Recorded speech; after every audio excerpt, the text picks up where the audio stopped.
Netcasts you love. From people you trust. This is Twit. Bandwidth for iOS today is provided by CacheFly at CACHEFLY.com. Apps for cooking outside. Ooh, and I'm going to make the earth move, and the sky, and the water, and whatever else is around. And you can outrun the grammar police. The grammar police? With an app. It's time for iOS today.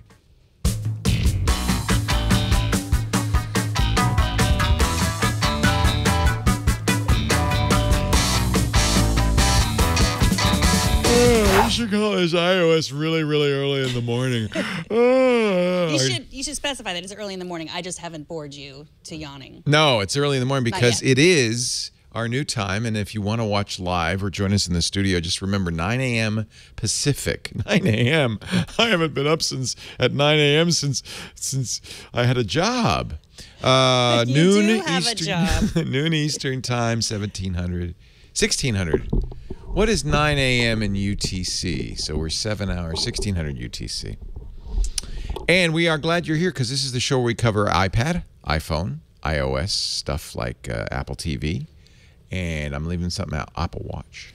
Watch. And maybe even a little HomePod, too, which also runs iOS. I think that we just learned that this week, didn't we? The firmware, people have been dissecting the firmware for the taking it apart. The HomePod, and it turns out it's running iOS. Yeah. Yep. So we're going to have one sitting right there and talk about it come December when you can get it. Are you excited about the HomePod? It's a little expensive for my tastes, Yeah. and my house currently is blanketed with Amazon Echoes, quite literally.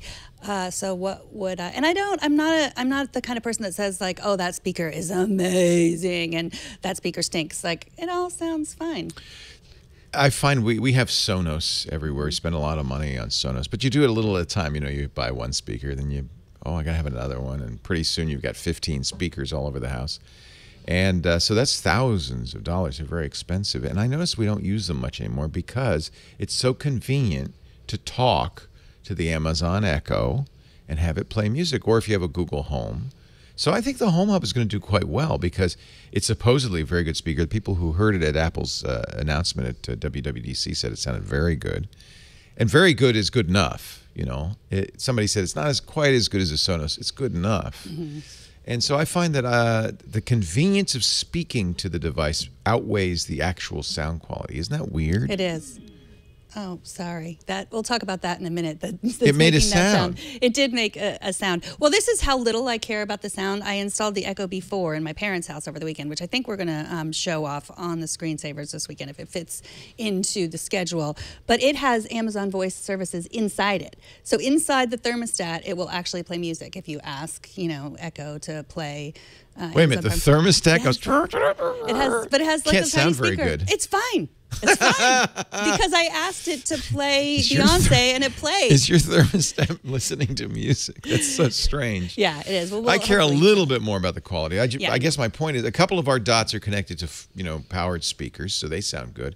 And the Echo, what is it? The one with the screen. The show has actually very good speakers, relatively good. So I feel like the Home Hub, unless Sonos hurries up. They were supposed to by January have Echo integration. That has not happened. I'm thinking it may not happen. In which case, Apple's going to have a green field to enter and plow. So today we are actually not covering the Home Hub, but we are covering something you might be doing now that August is here. Cooking out. I have integrated two technologies for my outdoor cooking. And yesterday we made a fabulous tri-tip, but before I grilled it, the hard part about grilling, and as a man, I know that that's my job. All fire is my job in the house. No. Are you in charge of grilling? Marco is. I am not in charge of any cooking, whether it involves Marco fire does all the or cooking. Cutting things, or he does all the. Nice. Occasionally, I'll get in there, and then my kids are frightened, and they, run out. And say, Lisa's a great cook, but I'm kind of the cook in the house. Yeah. And I recently got into something called sous vide, SOUSVIDE, which is the griller's best friend. So here's the problem. When you're grilling a meat, a chicken or a steak or whatever, you have to cook the outside enough so that the inside gets to a safe temperature, right? And if it's, say, medium rare, that would be for a steak about 135 degrees. But the problem is by the time the inside, especially if it's thick, like a big chicken breast or a thick prime steak, by the time it's cooked, the outside it's kind of charred.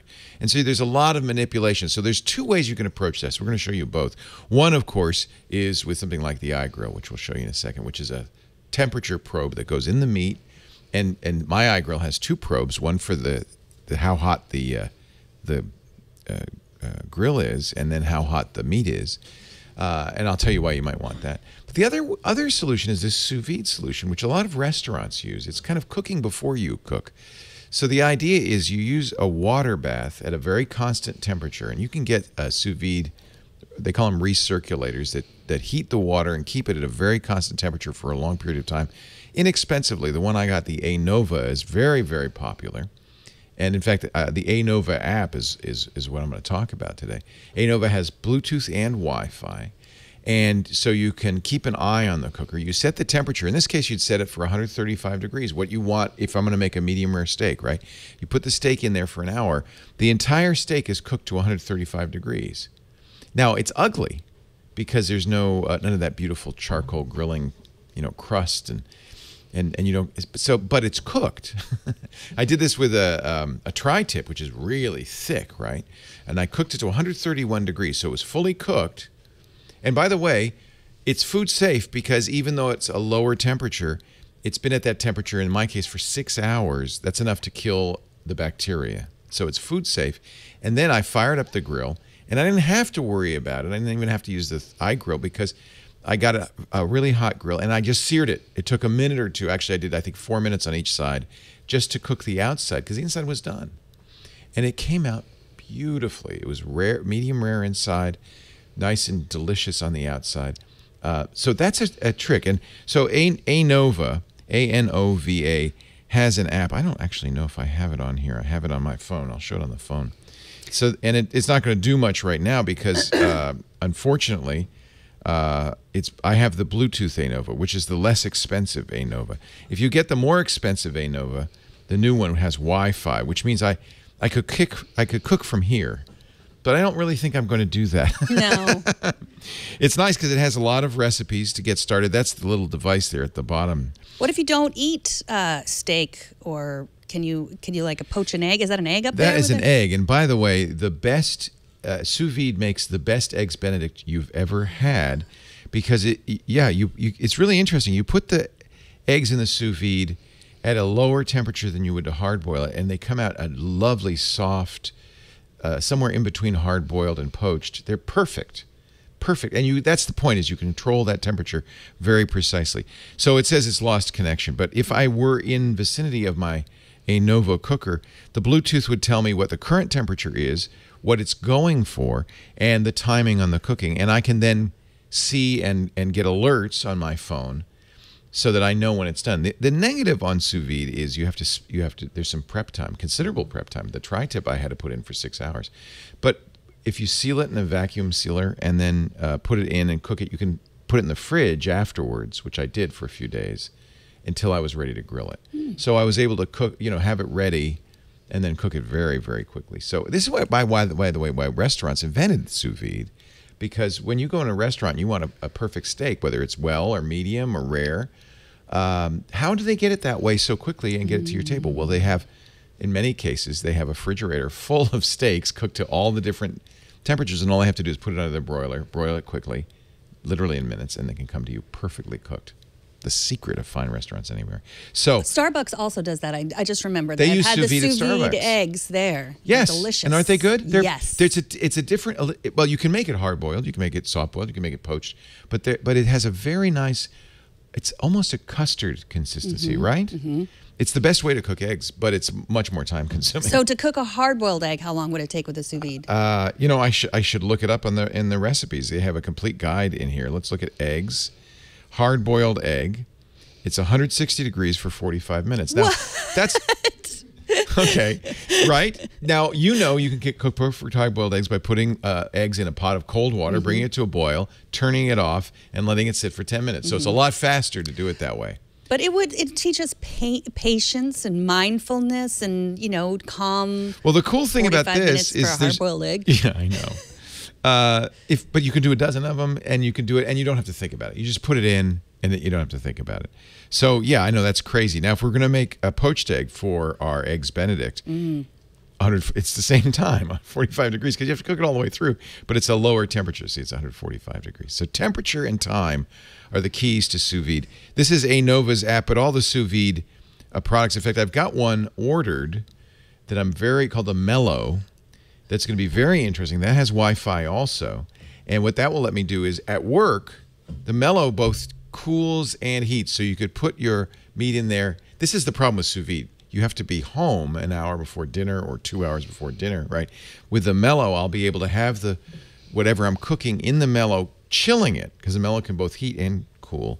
And then I can set it up from here. Okay, start now. I'm going to be home in 5 hours. Oh.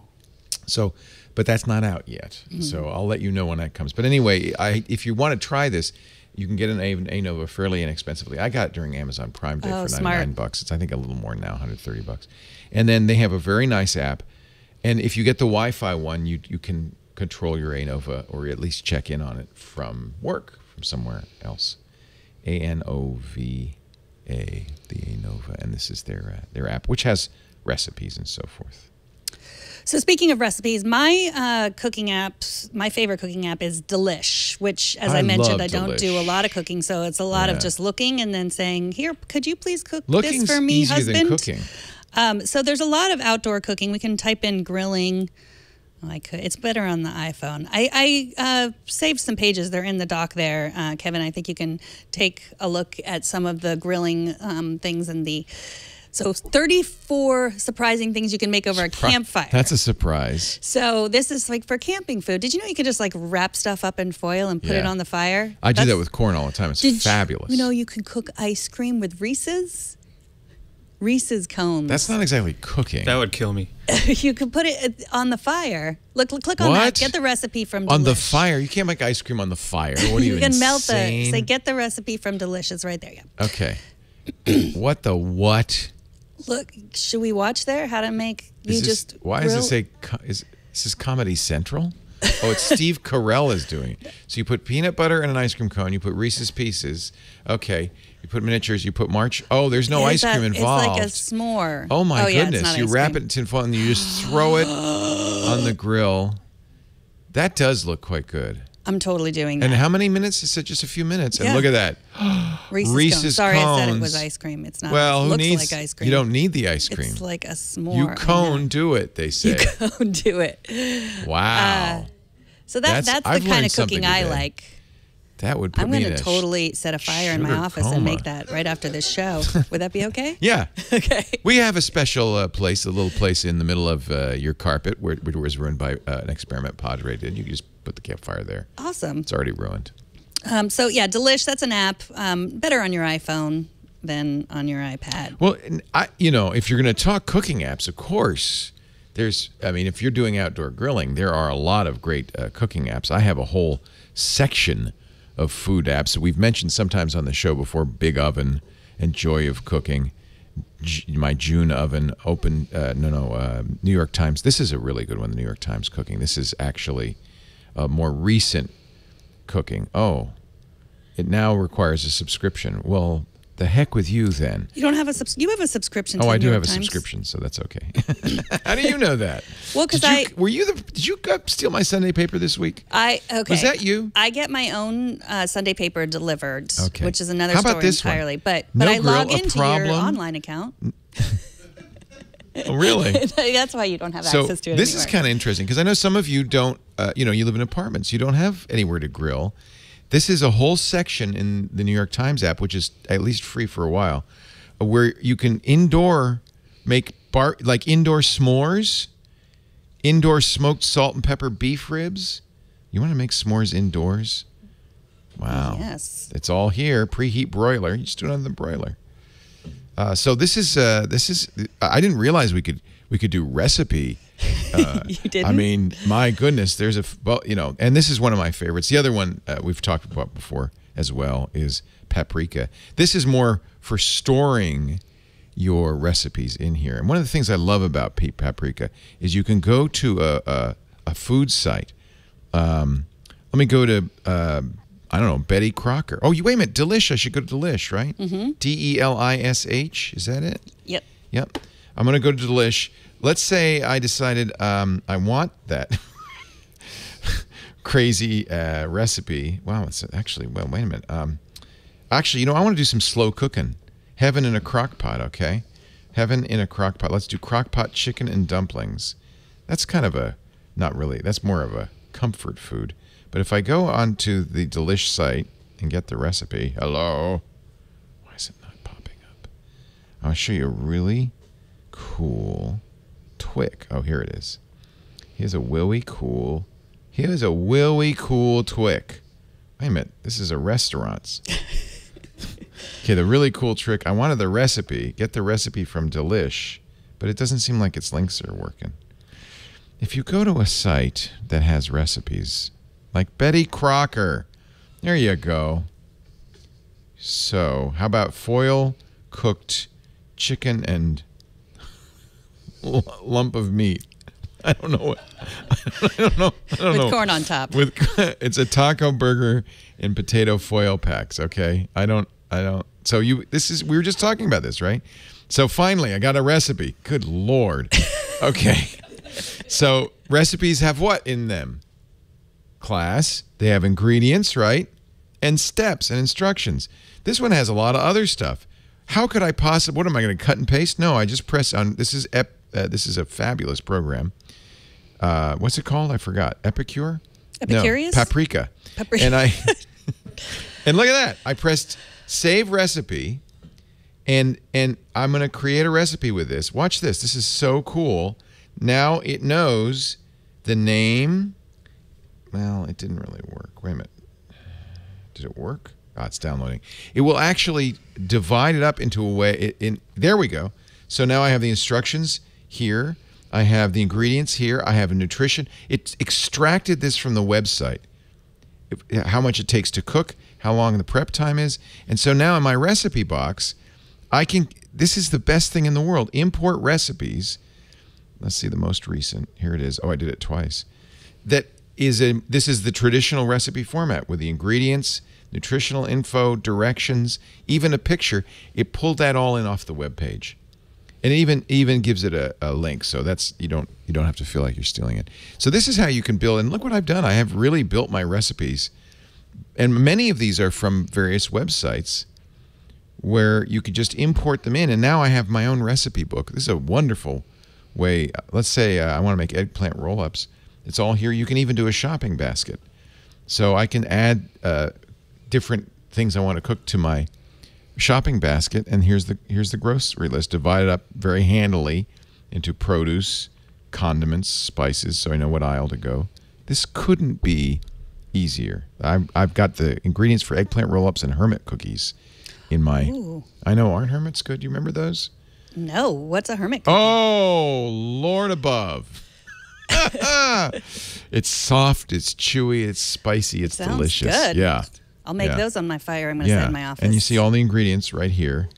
So that's kind of handy. Anyway, that's paprika.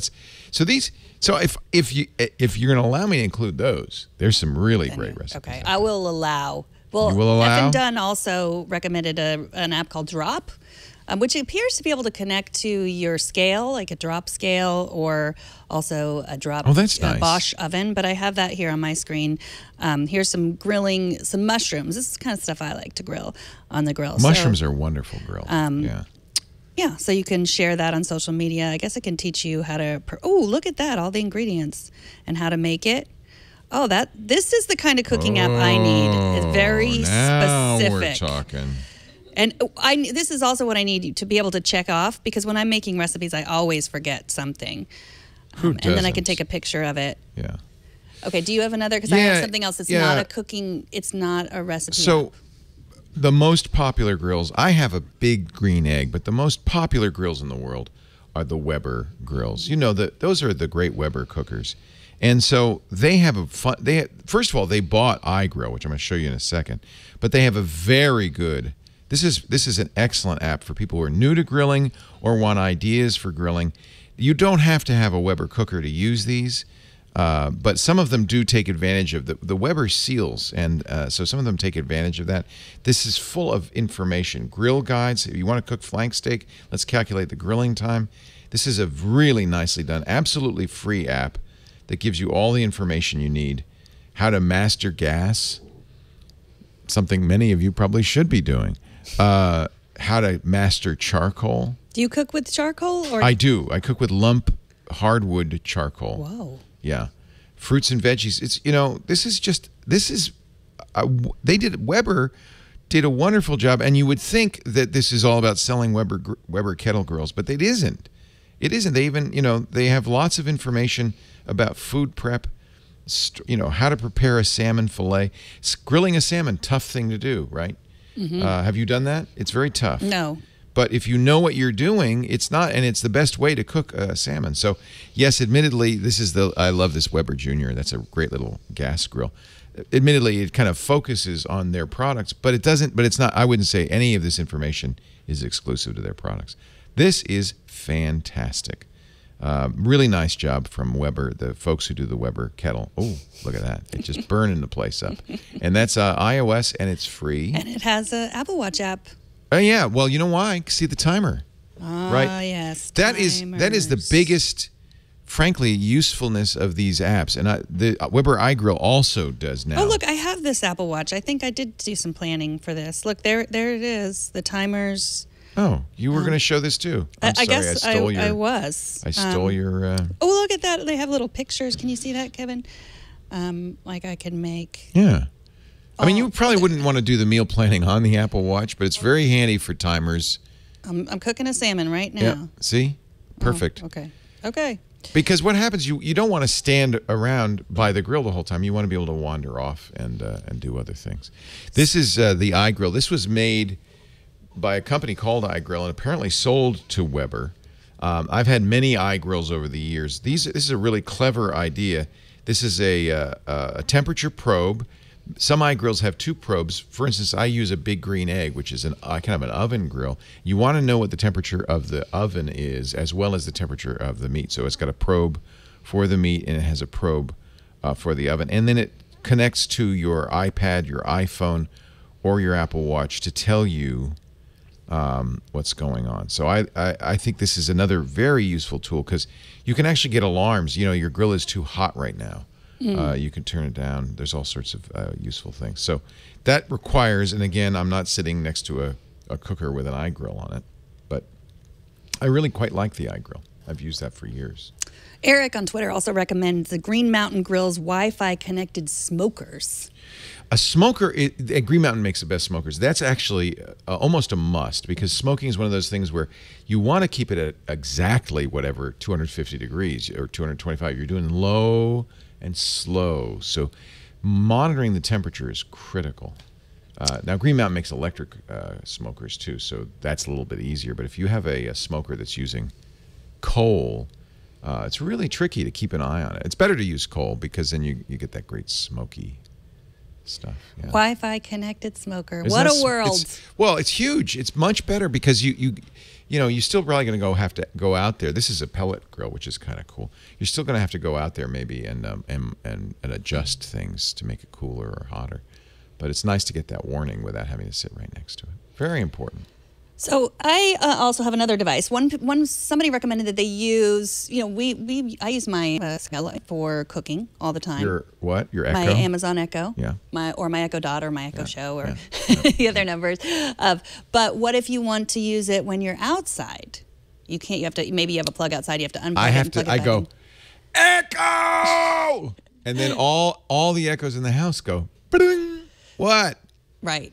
So this is the Jam Voice. It is a portable Bluetooth speaker with Echo voice services, Amazon voice that's services interesting. conclude. And your mileage may vary with this. First of all, it has to be connected to the 2.4 gigahertz. Your phone, if you're going to pair with your phone, it doesn't work with 5. So I haven't gotten to work here. I have gotten it to work at home, but that was the sound you heard it going off. So let me actually, the power button. Now, how is this different from the Amazon Tab?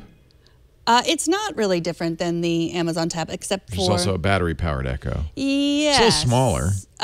It is smaller. Yes, I the don't Tab have a is Tab, big. so I'm not a Tab expert. So yeah, here's what it looks like. You just turn it on, and then it connects to Wi-Fi. It's probably cheaper too. Does the Tab works anywhere, right? This will just work if it's connected to your Wi-Fi. No, yeah, that's you have to have some sort of You have to have some connection, Wi-Fi, or there's so. what is it going to do? Yeah, Just so sit there and go, what do you it want? pairs with this app, the Jam Voice, which I will show you. Here it is. You set it up, and so like I said, you had to be connected. Let's set it up. I think this is probably better than the Tab because it sounds like it has the same functionality. It does, but and it's you smaller. can play Spotify through it. You can play. You can't play. I mean, you could pair your phone to it, so you can play Apple Music if you have Apple Music. You can actually send messages to it directly. So if you, wanted to say, come down for dinner, if this was up in your kid's room, you could just do that, which is nice. I don't think it will connect for me. Your mileage may vary for this. I'm not sure how much the Tab costs. This one is Tab's $130. This one is not that. Yeah. This one is about $60, I think. I know I have it. And this is from Jawbone? This is from Jam. Oh, The company Jam. is called Jam, not 'Cause Jawbone. I was going to say Jawbone No. went out of business, so probably wouldn't want to get it from them. $60 from Jam Audio. It's $50 on Amazon right now. Oh, so that's less than half and smaller. You know what? That looks like a good solution. Yeah. So you could be outside and you have to tap it though, or no, it answers your voice. No, you would say. You could press it. Yeah. You press, and you That's could just to say, save "What's battery. the weather?" You don't have to say the. So Speaker is not connected to Wi-Fi network. thank I know. you. So that is a limitation that it has to be 2.4. Mm-hmm. Okay. It does. Jam So, Voice yeah. for $60. But yeah, on Amazon it was less. Yeah, and if you are going to use it at home, you need to make sure your phone is connected to the 2.4 gigahertz, or it will not pair. Like many of these devices that have Amazon voice services on it, they are tricky, and sometimes it takes 4 or 5 times to set up, and it can be really frustrating. Ooh, look, you can get it for $30 Where? on Amazon. Really? $30? The Jam? Yeah, it's on Does it have- sale oh. right now. $30. $28.47. Oh, that's used. Get a new one. Do yourself a favor. So, yeah, Get if you're $35 new. And That's you want not bad. to set, because Echo will also be able to tell you, like, how long do I cook a steak? How long do I cook chicken? It can tell you all those things.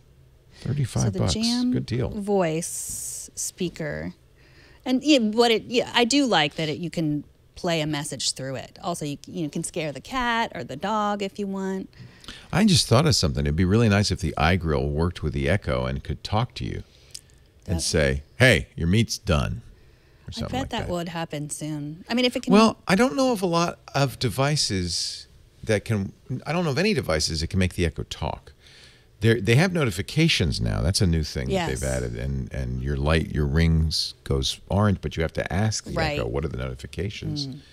I don't think anything can make the Echo talk.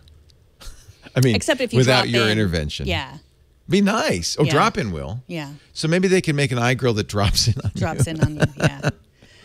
Hi, Leo. I just came in to say your cooker is a little warm right now. You might want to go out and check it. So, okay, let's move on. I know how you feel about Apple rumors. Did we cover what was hidden inside the firmware? No, of the that's not a HomePod? rumor. That's fact. Okay. So that's different. Okay. So that is in the That's code. different. It says that there Yeah. will be facial recognition in. It's kind of confirming all of the rumors about the new iPhone that we'd heard, including weird things like it doesn't look like there'll be a fingerprint reader under the screen. It's going to have face recognition. It doesn't say there's not going to be any fingerprint because it has to work with other phones, I guess. The Home Hub, right? The Apple Hub. But the firmware is telling us a lot about future iPhones. There's a knot. They had like images, I guess. There's Maybe for an infrared camera. yeah. Look at that. There it is. Read it and weep. Obviously. It's obvious. Look at it. There's the code. Wow. Yeah. How do they get the firmware, though? It's not open source. I think they put it on an developer. open server for some It's reason. in It the was obviously a developer, mistake. Oh, was it a mistake? I think it was a mistake. It had to have been a mistake. It was available. I don't think it's available anymore. That's EvLeaks. If you go back to his tweet. I think that's Steve. Oh, Steve T. Yeah, Steve I can confirm reports Smith. the HomePod's firmware reveals the existence of the upcoming infrared face unlock and biometric kit and elsewhere. It's funny that I guess they have to put that support into the Home Hub. The HomePod? HomePod. Why keep calling it the Home Hub? It's the HomePod. It is a home hub. It's a hub for your pod. It should. Yeah. Or your pod hub. Mm-hmm. But yeah, HomePod. I think that I love Windows Hello. It always recognizes me. It's fast, and that's facial scanning. And so I don't know why facial scanning won't work as well on the iPhone. I'll tell you why. Okay. I'll tell you why. The issue is that with face scanning, as we've seen it so far, you have to position the phone or the computer with Microsoft Hello. For instance, I have a Surface, and it's at an angle, right, when I'm using it on the table. Yeah, I have to put it upright or bend over it. And that would be a little bit of an annoyance if that's the only way to unlock your iPhone. Really? But the rumor is that you're going to be able to have the iPhone just sitting like that, and it will see you. It's just like... It will like somehow see you from every angle. But if you have to... do you ever do that where you have the iPhone on your table and you unlock it and use it? Yeah. Yeah. So if you can't do that, you have to pick it up. That would be a little bit of a hardship. Or let's say you're in the car, right? And you're driving and you have the iPhone in a dock. That's a good point. So we'll see. I don't think Apple would eliminate fingerprint and do face recognition unless they were confident that it would work kind of quickly, very, very quickly, at least as quickly as Touch ID, and effectively, even if it's lying down or it's in a dock. I don't think they would do it. In the car anyway, right? I mean, that's not going to. Oh, I can't use my phone in the car. They're not going to solve that problem for you. Well, they're actually making it harder. It's solving the for people same to problem as having it on the conference table and unlocking it.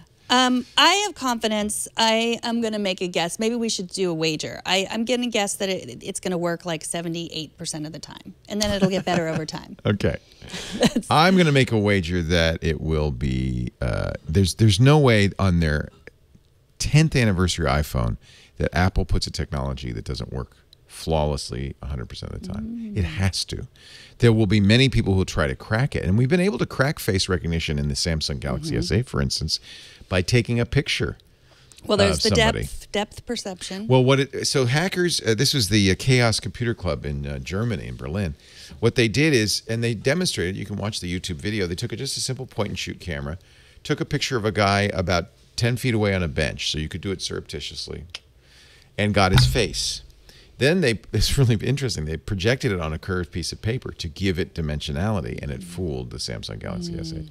Will Apple, Apple knows about this. Will they be able to make something that isn't easily fooled? I don't know. This is going to be fascinating, but we'll find out. You will.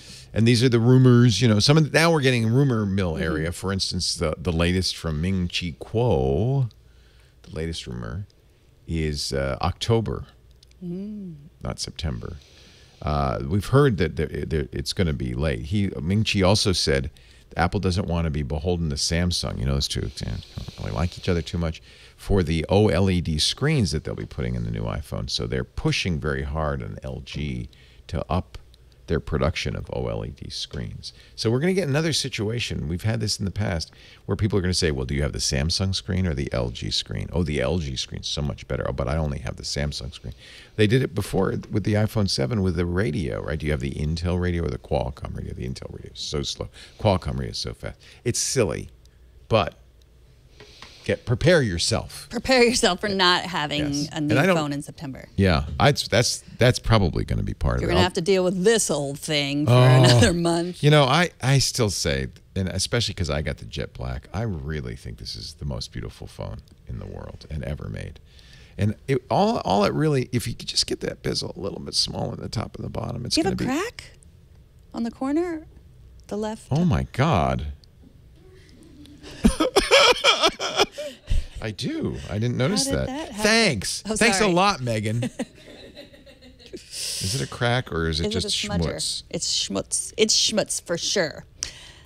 Okay, unless you're watching this live, You're going to edit that part out where I find out about the crack. It is cracked, I think, yeah. It is. I must have dropped it. I've seen the crack in the corner on a lot of people's phones. Yeah, this is just, it's minor. It's just a little hairline fracture right up here. I didn't know. I have dropped it, and every time I drop it, I go, did I break it?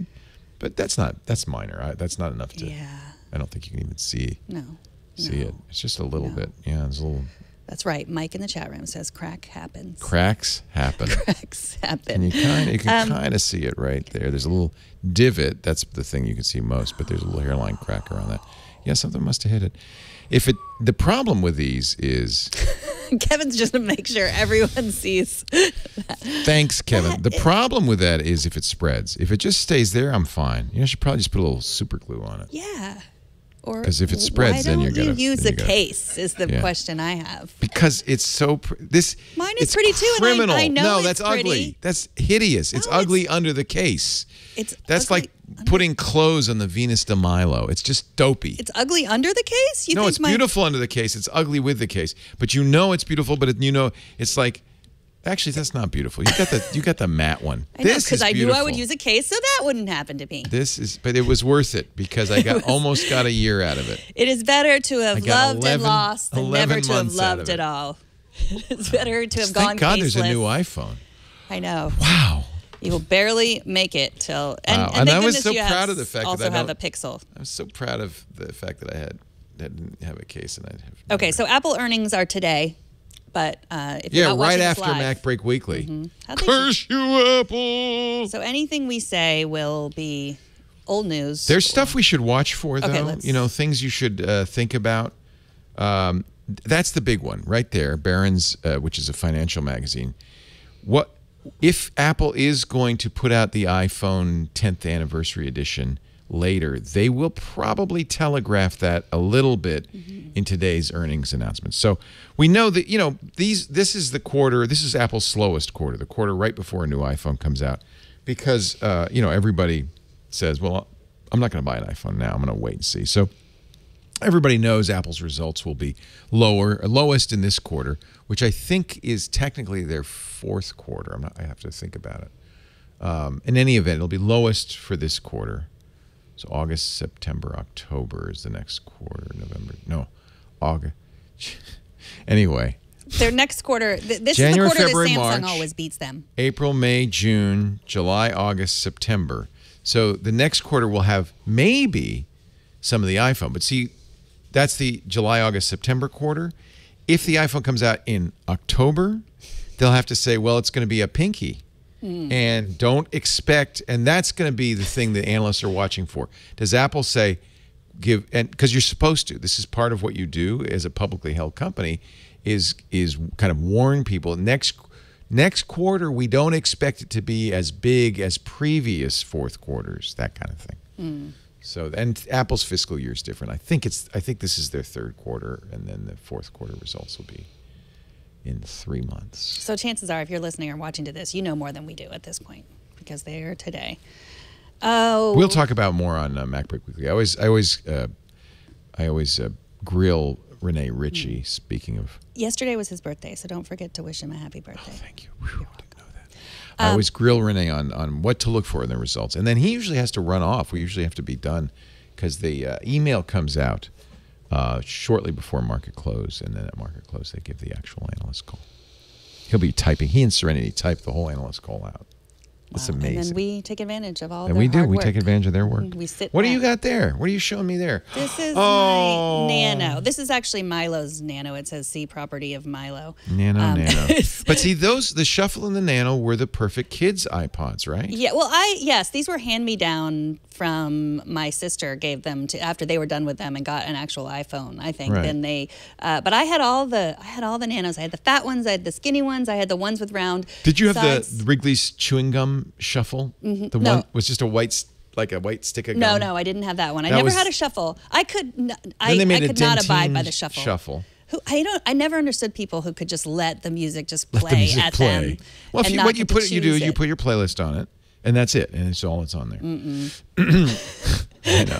No. Remember Steve Jobs selling it like, oh, we found out nobody just listens to music. They just shuffle it. They don't want to know. Steve was such a good salesman. Everybody believed him. However, the Nano and the Shuffle are gone. They've shuffled off the mortal coil. Shuffled As I said mortal coil. on Twitter, I said, nano, nano, nano, nano, nano, nano, hey, hey, goodbye. I don't have to was say a long goodbye tweet. to it. I loved this for audiobooks. I loved it for podcasts, and I would be so I would make my own playlists and then put them on there. And I would give them. Sometimes I would make my kids watch movies on this because That is cruel and unusual punishment. We didn't. Did you guys ever watch movies? Let me ask you a question. Do your kids wear glasses now? Yes, Annabella just had to get glasses. Mm-hmm. Well, this was like we thought that we didn't want them to watch too much TV and Yeah, movies so and make stuff. So them we thought make suffer. it really difficult. We also didn't give them video games, but then there was the secret video games you could find Yeah. on here, and they always found them. So It's goodbye. it's like saying, I'm not going to give my kid a gun. And they go around like this. A toy gun. I didn't give my kid a real gun. That's a later. toy gun, plastic gun. So this was, I think the obviously Apple killed the Shuffle and Nano because nobody was buying them. But I think if you go to the gym, you see a lot of people with Shuffles and Nanos. And what I really think is dopey, and you may do it, is you put the iPhone on your bicep. You know those iPhone. That's not ideal. But there won't be any other choice now. The iPod Touch is the last iPod, and it starts at $200. And if you want one that has much capacity, you'll be spending more than that. So what? So putting the iPod on putting your iPhone? iPhone is ugly, I've, right? I've done that up until course just you have. recently. I could tell. Of course I could tell. Just I think up it's until too the big for that.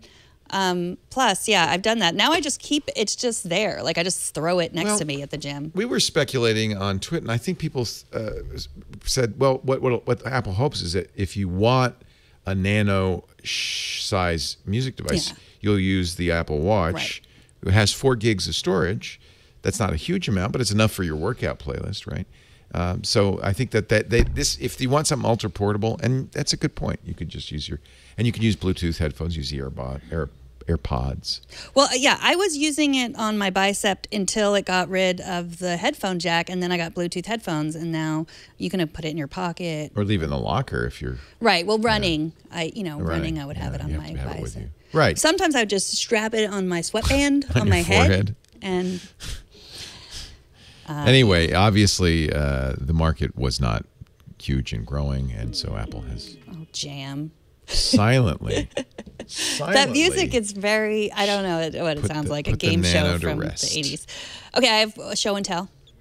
I have a show and tell, too. Okay, good. Last week we talked about the Como iPad case for the 10.5 that matches the smart keyboard, and it was $14, and I bought it, and it arrived, and it's got my dirty fingerprints on it. But other than that, it's really nice. We can look at the front of it, and it has this Apple Pencil case. You just pop that off, and then it fits right here with my smart keyboard. This is the smart keyboard for the smaller 9.7-inch iPad, not the 10.5. But I really like it, and for $14, I mean, seriously, how could you beat that? So yeah, iPad holder, Como, $14.95. I highly recommend, especially if you have the smart keyboard.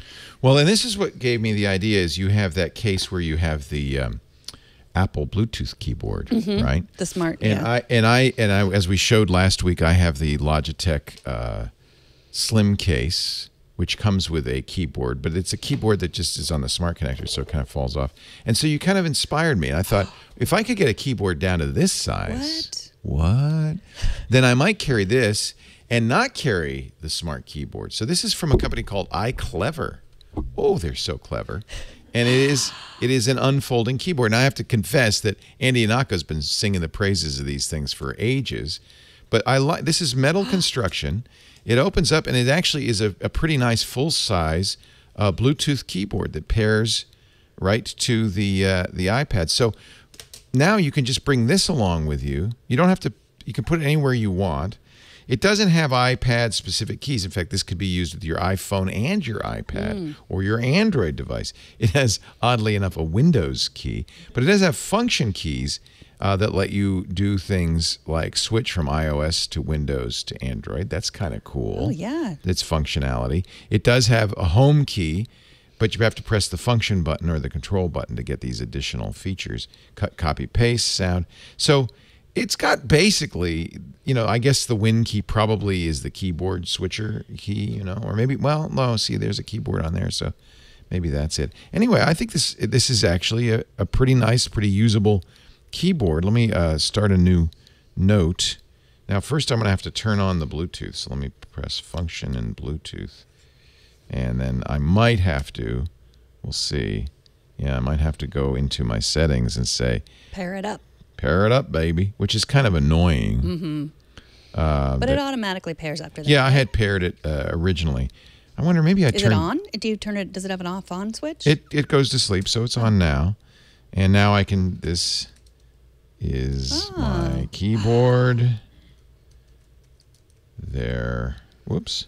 That's one thing. Okay, I got to say, that's one thing I'm going to ding it for because I just did that. See where the shift key is? It's misplaced and it's small and it's right next to the up arrow.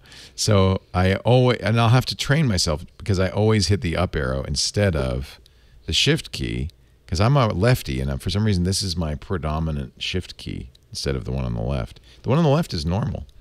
So there are compromises in something this small. It does have a full-size space bar. I've seen keyboards with, small space bars. That just drives me crazy. Every other key is pretty normal except for that weird. Why is the slash key that big? The shift key that small, and why is it placed over there? I don't know. That's a question for the ages. A question for the ages. There are many like it, but this. Oh, see, I did it again. No, I don't. You can't see it, but I accidentally. So let me ask you. You're a righty, right? When you hit shift, do you hit the right hand shift or the left hand shift? Oh, right hand. Yeah. Pinky. See, that's why this probably didn't bother anybody. Yeah, but it needs to be that big. Oh, you're a lefty. I'm a lefty. Oh, yeah. No, you hit the right hand one or the left hand one? I guess it depends where your hands are. No, I hit the right hand one. Yeah, okay, so that's going to be a problem for you too. Yeah, I hit the right hand pinky. That's what I... Yeah, right hand pinky is my shift pinky. What's your shift pinky? Everybody needs to know. Anyway, it's kind of a personal question. So some people use left, that wouldn't bother you, but if you use a right pinky, you're going to either have to retrain or this is going to drive you nuts. But I love it that it folds up. By the way, it's once it unfolds, it's ugly because of the hinges, but it's very stable. It doesn't rock and roll at all. I mean, it really... I don't know. It looks super geeky, which is cool. It's a good keyboard. And then it folds up, and so it's very compact. I mean, I think if you and pop it keeps its that battery out, life forever and ever and ever. It has a USB. I hate this micro USB charger, but now let's see. Okay, so I folded it up. The iPad said, "Oh, no keyboard. Let me just see out of curiosity if it will pair it on. If it'll pair it on. Yeah, see, it did. Oh, okay. So it was probably because I hadn't paired it in a while. I think if you pop that out on the subway, you would definitely be the coolest kid on there. Yeah. I mean. Well, and the thing is that it'll pair to multiple devices, so you can use it with your phone. You can, and if you have, I have a kickstand on mine, but you can also get inexpensive little docking or solutions to hold your iPad up. And this isn't. If you don't want to carry a keyboard case or even a case at all, this is a nice little thing. It's not very expensive. It's about I want to say $60 from iClever, and you can find it on Amazon. The iClever folding keyboard. Look at it. Isn't that nice? That goes right in my briefcase. I like that. You wouldn't even know I have it. We got time for some questions. You ready? Okay. Armando from Houston writes, what happens when you stop paying the monthly fee for iCloud storage? Do you lose all your data? P.S. I'm 14 years old and I'm a huge fan of iOS Today. I watch every Tuesday and it is so cool. Thank you, Armando. Thank you, Armando. He watches on the Tuesdays. He knows that we moved it. It's great, Armando. You're paying attention. I like that. So Apple doesn't say you get 5 gigs free. So we'll always have 5 gigs. But if you paid for 100 gigs or more and you stop paying, at some point that data will be deleted. But I can't tell you when because Apple doesn't say when, just that it will be at some point. Well, I'll tell you what happens because I've gone up and down. They bug you constantly. Yeah, I think they'll warn you before they delete stuff. Every time you're out of storage, do you want to upgrade? You're out of storage. Right. It becomes so annoying that you will either delete everything on there or you will upgrade back up. So probably. But I don't know what your budget is, Armando, being 14.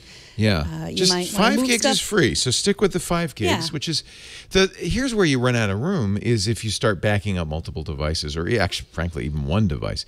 So back up your devices to your computer instead of using iCloud for that. Turn off iCloud backup. Delete those backups too. That'll save you some space.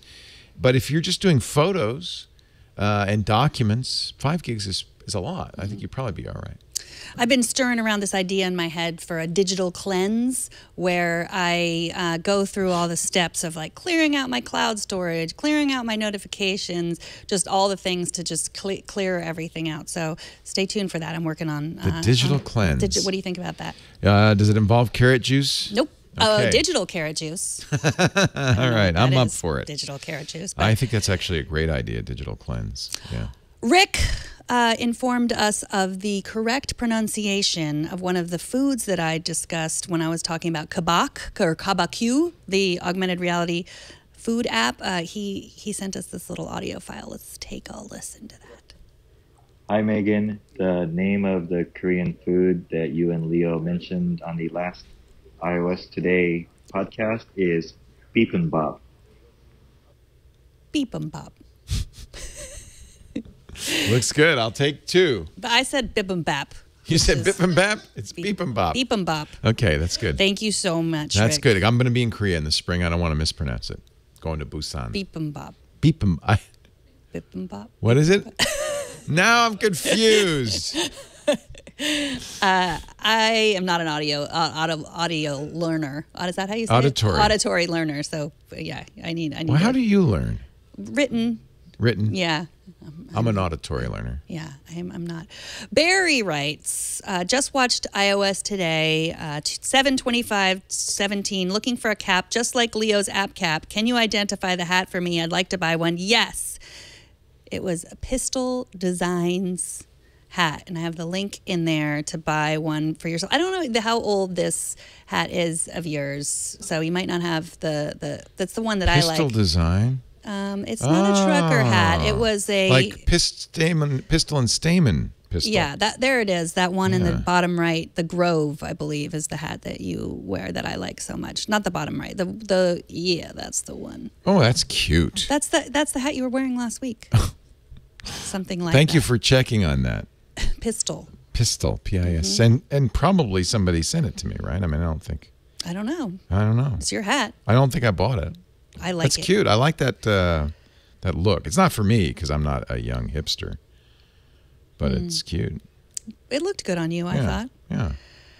All right. So, John, while you were away, Nate and I discussed running apps for iOS. Good. I'm Day. glad I wasn't here for that. Yes. Because both of us would wear that thing on our arm. Yeah, and you would just it be would like, be bad. It would be bad. John wrote in about some that we forgot. We missed out on 2 apps. The first one is Strava, as a lot of runners use it, as it links to a lot of ecosystems. I use a TomTom GPS watch, and a TomTom automatically can link to Strava. It's a very popular app, as people do change watches, especially people who use Garmin, TomTom, I love Polar, Strava. and Fitbit. I love Strava. I had not I'd definitely heard of Strava, but I had not used it, and I've downloaded it and I've connected to all my friends. So like I can see when Tim Stevens works out from CNET. I can see what all my local friends, but I haven't actually done anything yet to prove. And I don't know how much I connect to you guys with my activity, you and Renee Ritchie and my dad and Anthony. But I don't know if now I have this huge group. I feel like I need to run. I don't know if I want everyone watching me. I should mention, and thank you for reminding me in the chat room, that Kevin Rose has updated his fasting app. It's an iPhone-only app called Zero. And you can pick it's actually great because you can pick your fast, but before you even start fasting, you might want to learn more about it. And it's got 3 videos, these are actually YouTube videos, on why fasting works and whether it's a good idea. It's a very simple app. You choose your fast type. This is one that Hugh Jackman and The Rock use. I call it skipping breakfast. I don't really call that a fast, but okay. It's certainly easy to do, these 16-hour intermittent fasts, but there are many fasts in the in the world, the circadian rhythm fast. I do a believe it or not, crazy fast, which is a 42-hour. Is that the official name for it? Crazy fast? Yeah, the crazy fast. He won't let me do 42 hours, but maybe that's because he's afraid I'll fall over. But let's say 24 hours, and you save it, and then I'm not going to, well, I guess I will, because it wants to know what sunrise and sunset is. And then once you've set it up, if you've eaten your last meal, your last supper, as it were, you press the start fasting button. It'll keep track of how many hours, what your goal is. It'll track your fasts over a period of time. And he's just done a big update to this, which is called Zero, because if you called it fast, you'd never find it in the Apple Store. Zero from Kevin Rose's free app. Kevin does, I think, the 16-hour fast as well. I usually fast from around like 9 p.m. to around 8 a.m. in the morning. That's a good, that's a long fast. That is the 10-hour fast. It's good. 16 hours is silly. You eat lunch and dinner. It's called skipping breakfast. I don't call that a fast, but okay. If it makes you happy, The Rock. He looks pretty good, whatever he's doing. Keep doing it, kid, because it's working. Is it time to put on some hats? Did you see The Rock versus Siri? Yeah, we showed it last week, remember? We showed it last week? Yes, on this very show. Do you remember? You remember. God. On this show we showed it? Yep. Really? Don't you remember I said I was fond of The Rock? So I was looking for a gangster hat. That's a gangster hat. Yeah. I was looking for I bought a sharkskin suit, a gangster suit. And I was looking for a gangster hat, but I didn't realize I'd ordered it in bright red. You didn't realize that you'd ordered it? Well, I did once I got it. Oh. I was hoping it's a Homburg, and I was hoping for something a little bit, maybe felt like a gray Homburg would have been a good gangster hat. You are wearing the Jackie Onassis hat, and it looks the pillbox. It's a little taller than a pillbox. It's a little taller. I don't even know if I'm wearing it. It's a modern pillbox. Yeah, you are. No. That was good the way you were wearing it. Okay. The bow on the left. There, bow on the left. I like that. Yeah, okay. It's very cute. It's a modern pillbox? Yeah, well, maybe not so modern. It's really more, you know what? It's really more an Audrey Hepburn kind of a confection. Just call it a fascinator and be done with it. Yeah, it is for sure a fascinator. That's what I would say. All right, let me find my, this smart keyboard, anyone who's had trouble with it, because I can't. I find I have to connect and reconnect sometimes. And not banging on it isn't going to work. That drives me crazy. Yeah. This is why I got the Magic Keyboard, but I don't know. Okay. Does the Magic Keyboard work better? I think You're still not getting your... That's fine. Okay, so remember I was on the Screensavers about a month ago, and someone asked for grammar apps, and we can only find grammar extensions. Grammarly? But Grammarly doesn't have an app. It was a Chrome extension. And so this one came recommended from a viewer whose name is Mark. And thank you, Mark, for recommending Ginger for all your arguments with the grammar police. Okay. So you can enter in a sample sentence? Yeah, you can enter in and... Just give up. Would you like to try mine? I would, but... Okay, yeah, just do it there. All right, the smart keyboard. But you see it corrected it it made it uppercase. Okay, that's sort of spelling, but go on. Say what? Say R. Say R. Okay. Say aren't. Aren't are very. Let's see if it can catch this. The smart keyboard are very smart. Noi. Oh, okay, it did. Look at that. Yeah. It doesn't. It saw multiple periods, and it says R. What are you insane? It also has a Try this one. Okay. Data are good. Well, you have to, are good. See, I would think that's wrong, but that's actually right because data is plural. Space. How do you? Data are good. See, it thinks it's right. It knows it's right. Oh, it's a grammar Nazi. So then you can... Doesn't that sound wrong? Data are good? It does. I would say data is good, but it isn't. It's are good. So you can also make this a favorite if you are using this really often. You can come up with synonyms.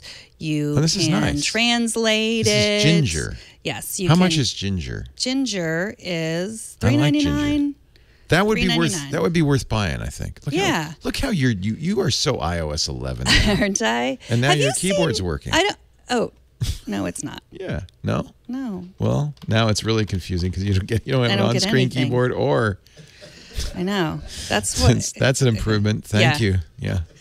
And I wanted to show you something with, as long as you brought up iOS 11. Did you know that you can do things like, if you want the exclamation point, you just pull down like that? You know, it's funny because iOS 11's changed the keyboard. It shows all of the meta keys on the keyboard, like grayed out. But I couldn't figure out. I was long pressing it. I couldn't figure out how to get it. So you swipe down? Nice. To get like the numbers too. Nice. Okay, now it's working. So figure. But you can't do that anymore. How to? So it's not that good. I couldn't figure. All your base are belong to us. Try that one. Try that one. All your base are belong to us. It's probably got that one. Like it probably. Yeah. What? It knows. It says no. That's correct. Pfft. Thank you, Ginger. Yeah, all your bases belong to us. There's also a rephraser tool that will. I don't love it because I actually also attached this to my Chrome as an extension. Yeah. And it always is suggesting ways to rephrase things. And it's so annoying. yeah, look here. Like all your base are belonging to us. All of your base are belong to us. All your bass drumsticks are belong to us. That's not a good correction. All your bass drumsticks are belong to us. That's still in. Oh, now it doesn't like our belong. Yeah, it didn't even like its suggestion. But the other reason why I don't like... It doesn't like its own suggestion. The other reason I don't like the rephraser is probably used by people who cut and paste and then rephrase in order to, think they're not plagiarizing. Yeah, to plagiarize. Yeah.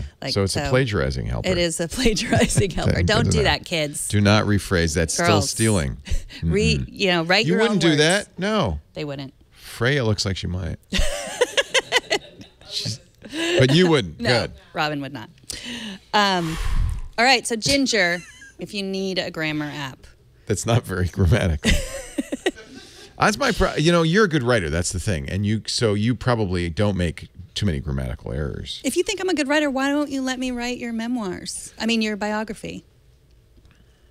It's Ginger Page. Not just Ginger. Ginger Page. Like a person. Like Mavis Beacon. Now, Mavis Beacon I would trust. If she would correct my grammar. Subject. What subject? You want to write my memoirs? Yes. Go ahead, please. I beg of you. Your biography. My biography. You have to write your own No memoir. one would buy it. That's the problem. Would you buy it? No. Tweet at Megan Morrone and Leo Laporte. No, you wouldn't. You wouldn't buy it. Biography. Oh, what if you bought the tell-all version? That's what I'm talking about. Oh. What do you think I'm talking about? The Wikipedia page? No. Oh, not a Wikipedia page, but the one with all the dirt. Yes, because who better to tell it than someone who's known you for nearly 20 years, seen the highs and lows. Mostly highs. Mostly lows. All right, what's your app, Kat? Oh, thank you. Hello. Just call me Tony Soprano. I am going to show you something that Trey Ratcliffe is offering in conjunction with, I can't remember the name of the guy. I should have written this down, who created it. It was a very expensive tool you could get online called Plotograph.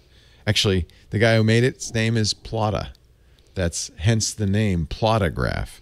So the idea is Plotograph will take an image and animate it. Let me show you the successful results first, okay?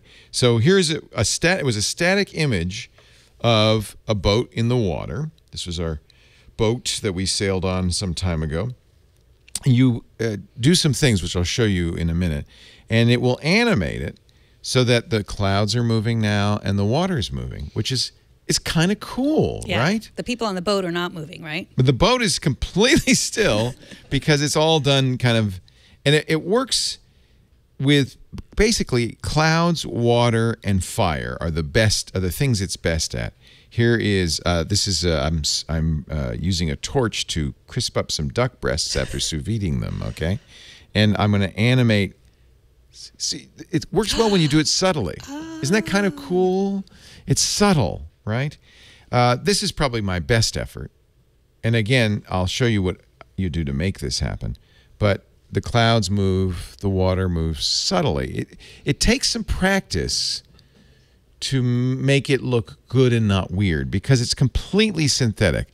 And it's not going to work with a lot of photos that you might have. For instance, let's take a picture of a bug on a bicycle. Okay, this is a bad choice for Plotograph because even if it works, it's going to be terrifying. The way you do it is you're going to pick points to animate, and so I've used the animate tool here, and you just draw little arrows for the direction of the animation. Okay. I don't know. I have no idea what this is going to end up looking like, but it's not going to be good. You can also mask it, so you can say, I don't want any animation. This is the stuff that's going to be static. And since it is a bug on a bicycle, let's make sure the bug does not move. If you make a mistake, you can use the eraser to trim out pieces. All right. And then there's also anchor points you can modify where things begin and end. I'm not sure what you do with that. Select allows you to remove motion points. You can also choose the speed, and then you can crop the image. And then finally, after you've done the animation, you have two forms to store it in. You can store it for iMessage purposes, which I think is an animated GIF, and that would go for email and text. You sent it to me. Yeah. I sent you. Well, I found that the MP4s, the videos work best. So I sent you a video. Oh. Do you want to see? I don't know what this is going to end up. I want to see it. It's going to be.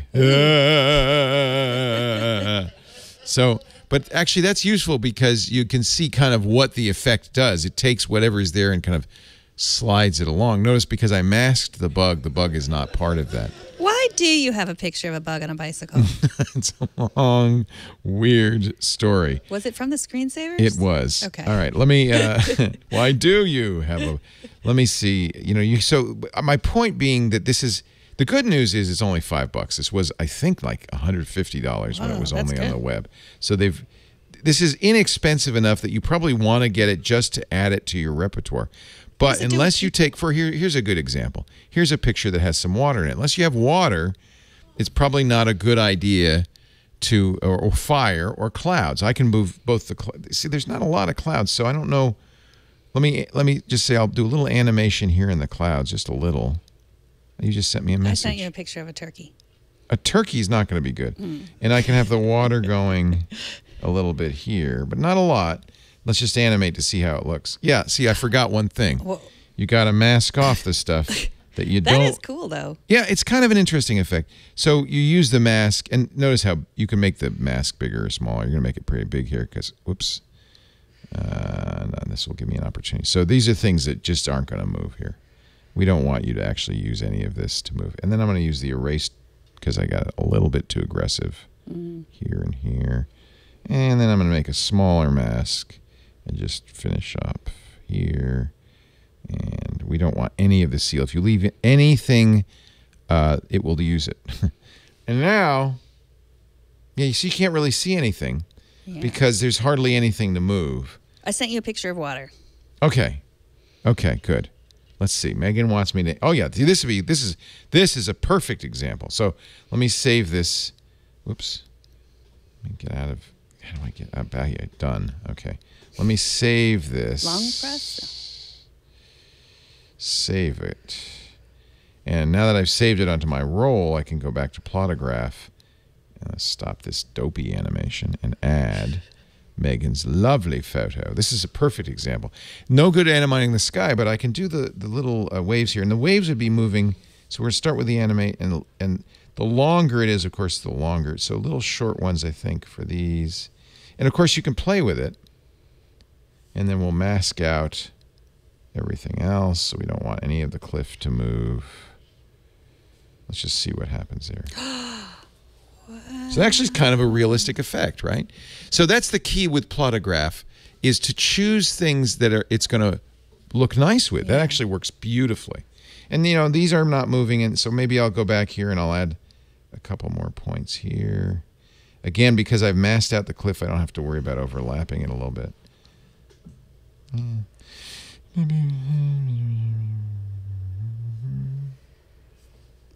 Now that's too much. You see what I did there? Oh!